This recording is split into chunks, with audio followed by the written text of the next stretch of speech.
आपने नाइकी के कपड़े पहने होंगे, लुई विटॉन के पहने होंगे, Allen Solly, Monte Carlo, Pepe Jeans, किसी न किसी ब्रांड के तो जरूर पहने होंगे। लेकिन क्या आपने कभी स्टीव जॉब्स के कपड़े पहने हैं? क्यों टिंडर जब इंडिया आई तो वो इंडियन सिस्टम पे गुस्सा हो गई, और जब जेफ बेजोस ने गूगल का आइडिया सबसे पहले सुना तो उन्हें हंसी क्यों आ गई, और उन्होंने ये क्यों बोला कि मुझे इस प्रोजेक्ट में कोई दम नहीं दिख रहा? ये सारी चीजें हम जानेंगे इस वीडियो में, तो प्लीज एंड तक देखना। नंबर 1, अमेज़न में एक एम्प्लॉय थे जिनका नाम राम श्री राम था। वो अमेज़न कंपनी में काम करते करते ही पीएचडी के 2 स्टूडेंट्स को उनके नेक्स्ट प्रोजेक्ट में उनकी हेल्प करते थे। उन दोनों स्टूडेंट्स का एक सिंपल सा आइडिया था अपना खुद का सर्च इंजन बनाने का।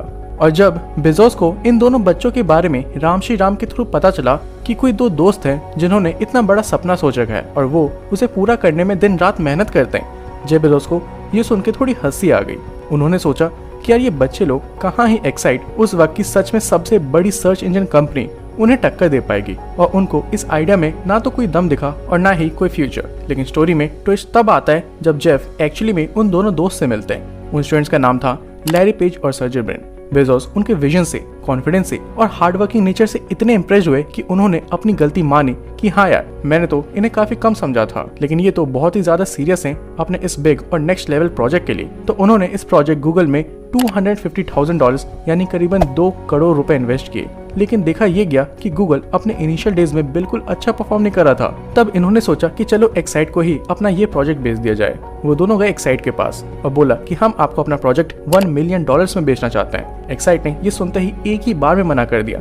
लैरी पेज और सर्जी ब्रिन ने बोला ठीक है, हम थोड़ा कम कर देते हैं, चलो $750,000। एक्साइट ने फिर मना कर दिया। फिर दोनों दोस्त को थोड़ा सा गुस्सा आ गया और कहा कि नहीं, हम इससे कम नहीं जा सकते, और डिसाइड किया कि हम अपने दम पे इसको कंटिन्यू करेंगे और पूरी जान लगा देंगे इसको ग्रो करने में। और दोस्तों, आज की डेट में गूगल $2 ट्रिलियन की कंपनी है और दूसरी तरफ एक्साइट कंपनी बैंकरप्ट हो चुकी है। सोचो, एक गलत डिसीजन ने दोनों कंपनी की किस्मत ही बदल दी। नंबर 2, साल 2012 में एप्पल कंपनी हमेशा चर्चे में रहती थी। उनका बनाया हुआ phone, laptop, computer, tablet market में बाकी कंपनीज को डोमिनेट करता था। लेकिन इन्होंने ये कभी नहीं सोचा था कि दुनिया में इतना नाम करने का एक छोटा सा नुकसान भी हो सकता है। हुआ ये कि उसी साल इटली में 2 सगे भाइयों ने एक बिजनेस करने की सोची। बहुत सोचने पे उन्होंने डिसाइड किया कि वो एक कपड़ों का ही बिजनेस करेंगे। अब काम क्या करना है सोच लिया, कैसे करना है ये भी सोच लिया। अब बचा था तो उस कपड़े के ब्रांड का नाम सोचना। अब हर जगह सिर्फ एप्पल ही चल रहा था, और इस कंपनी के इतने सक्सेसफुल होने का सबसे बड़ा कारण स्टीव जॉब्स थे। उन्होंने अपने कपड़े का ब्रांड नेम स्टीव जॉब्स ही रख दिया, और लकीली उन्हें वो नाम मिल भी गया। मतलब एप्पल कंपनी ने वो पहले से ट्रेडमार्क करवा ही नहीं रखा था।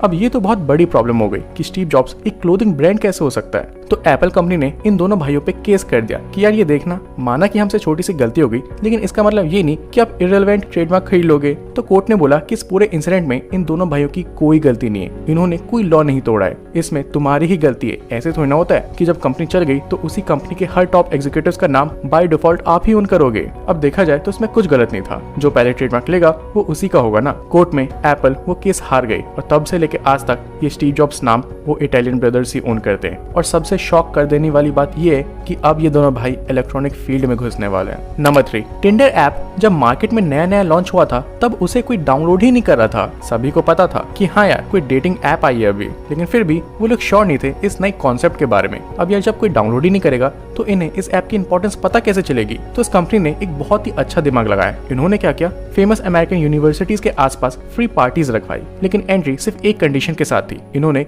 हर पार्टी हाउस के सामने एक बाउंसर खड़ा करवा दिया और उनको सिर्फ ये कहा कि एंट्री उसी को मिलेगी जिसके फोन में टिंडर ऐप इंस्टॉल्ड होगा, और जिसके फोन में नहीं होगा उसे उसी वक्त करना पड़ेगा, क्योंकि अब सज धज के आए तो सिर्फ इस बात पे घर थोड़ी ना जाएंगे। ये आइडिया अमेरिका में बहुत सक्सेसफुल रहा, लेकिन जब टिंडर इंडिया आई और जब यही कॉन्सेप्ट फॉलो किया गया तो वो काफी गुस्सा हो गए। रीजन था इंडियन कॉलेजेस के जेंडर रेशियो, मतलब अगर पार्टी में 100 लोग हैं तो सिर्फ 30 से 35 लड़कियां होती थी। तो उन्होंने ये प्लान कॉल सेंटर्स के आगे एग्जीक्यूट किया, और टिंडर वालों को कॉल सेंटर में वही मिला जो उन्हें चाहिए था, परफेक्ट जेंडर रेशियो और suitable dating condition. Initial days में ये आइडिया इतना वायरल हुआ कि इसे पूरे देश में फेमस होने में ज्यादा टाइम ही नहीं लगा। और दोस्तों, आज के टाइम पे इनके प्ले स्टोर पे 10 करोड़ से भी ज्यादा डाउनलोड्स है। तो गाइज, आज के लिए इतना ही। वीडियो कैसी लगी मुझे कमेंट्स में प्लीज बताना। Thank you so much for watching.